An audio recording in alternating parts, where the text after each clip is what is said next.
राधे राधे भक्तों, आप सभी का स्वागत है आपके अपने चैनल भगवान भक्ति में। निर्जला एकादशी व्रत कथा। एक बार पांडवों में सबसे शक्तिशाली भीम ने व्यास जी से कहा, हे पितामह, भ्राता युधिष्ठिर, माता कुंती, द्रौपदी, अर्जुन, नकुल और सहदेव आदि सब एकादशी का व्रत करने को कहते हैं, परंतु महाराज मैं उनसे कहता हूँ कि भाई मैं भगवान की शक्ति आदि पूजा कर सकता हूँ, दान भी दे सकता हूँ, परंतु भोजन के बिना नहीं रह सकता। इस पर व्यास जी कहने लगे कि हे भीमसेन, यदि तुम नरक को बुरा और स्वर्ग को अच्छा समझते हो तो प्रति मास की दोनों एकादशियों को अन्न मत खाया करो। भीम कहने लगे कि हे पितामह, मैं तो पहले ही कह चुका हूँ कि मैं भूख सहन नहीं कर सकता। यदि वर्ष भर में कोई एक ही व्रत हो तो मैं वह रख सकता हूँ, क्योंकि मेरे पेट में ब्रह्म नामक वाली अग्नि है, सो मैं भोजन किए बिना नहीं रह सकता। भोजन करने से पहले वह शांत रहती है, इसलिए पूरा उपवास तो क्या, एक समय भी बिना भोजन किए रहना कठिन है। आप मुझे कोई ऐसा व्रत बताइए जो वर्ष में केवल एक बार ही करना पड़े और मुझे स्वर्ग की प्राप्ति हो जाए। श्री व्यास जी कहने लगे कि हे पुत्र, बड़े बड़े ऋषियों ने भी बहुत शास्त्र आदि बनाए हैं, जिनसे बिना धन के थोड़े परिश्रम से ही स्वर्ग की प्राप्ति हो सकती है। इसी प्रकार शास्त्रों में दोनों पक्षों की एकादशी का व्रत मुक्ति के लिए रखा जाता है।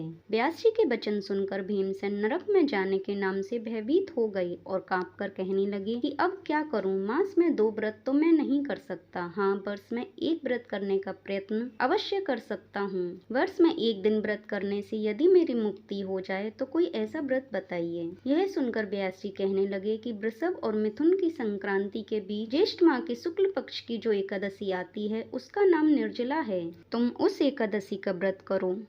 इस एकादशी के व्रत में स्नान और आचमन के सिवा जल वर्जित है। आचमन में 6 मासे से अधिक जल नहीं होना चाहिए, अन्यथा वह मद्यपान के सदृश हो जाता है। इस दिन भोजन नहीं करना चाहिए, क्योंकि भोजन करने से व्रत नष्ट हो जाता है। यदि एकादशी को सूर्योदय से लेकर द्वादशी के सूर्योदय तक जल ग्रहण न करें तो उसे सारी एकादशियों के व्रत का फल प्राप्त होता है। द्वादशी को सूर्योदय से पहले उठकर स्नान आदि करके ब्राह्मणों को दान देना चाहिए। इसके पश्चात भूखे और सत्पात्र ब्राह्मण को भोजन आदि कराकर खुद भोजन कर लेना चाहिए। इसका फल पूरे एक वर्ष की संपूर्ण एकादशियों के बराबर होता है। व्यास जी कहने लगे कि हे भीमसेन, यह मुझको स्वयं भगवान ने बताया था। इस एकादशी का पुण्य समस्त तीर्थों और दानों से अधिक है। केवल एक दिन मनुष्य निर्जल रहने से पापों से मुक्त हो जाता है। जो मनुष्य निर्जला एकादशी का व्रत करते हैं उनकी मृत्यु के समय यमदूत आकर नहीं घेरते, बल्कि भगवान के पार्षद उसे पुष्पक विमान में बिठाकर स्वर्ग को ले जाते हैं। संसार में सबसे श्रेष्ठ निर्जला एकादशी का व्रत है, इसलिए यत्न के साथ इस व्रत को करना चाहिए। उस दिन ओम नमो भगवते वासुदेवाय मंत्र का उच्चारण करना चाहिए और गोदान करना चाहिए। इस प्रकार व्यास जी की आज्ञा अनुसार भीमसेन ने इस व्रत को किया, इसलिए इस एकादशी को भीमसेनी एकादशी या पांडव एकादशी भी कहते हैं।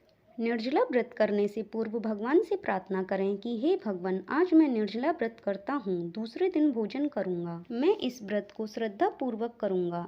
आपकी कृपा से मेरे सब पाप नष्ट हो जाएं। इस दिन जल से भरा हुआ एक घड़ा वस्त्र से ढककर स्वर्ण सहित दान करना चाहिए। इस एकादशी के व्रत से मनुष्य विष्णु लोक को प्राप्त होता है। जो मनुष्य इस दिन अन्न खाते हैं वे चांडाल के समान हैं, वे नरक में जाते हैं। जिसने निर्जला एकादशी का व्रत किया है, फिर वह चाहे ब्रह्म हत्यारा हो, मद्यपान करता हो, चोरी की हो या गुरु के साथ द्वेष किया हो, मगर इस व्रत के प्रभाव से स्वर्ग को जाता है।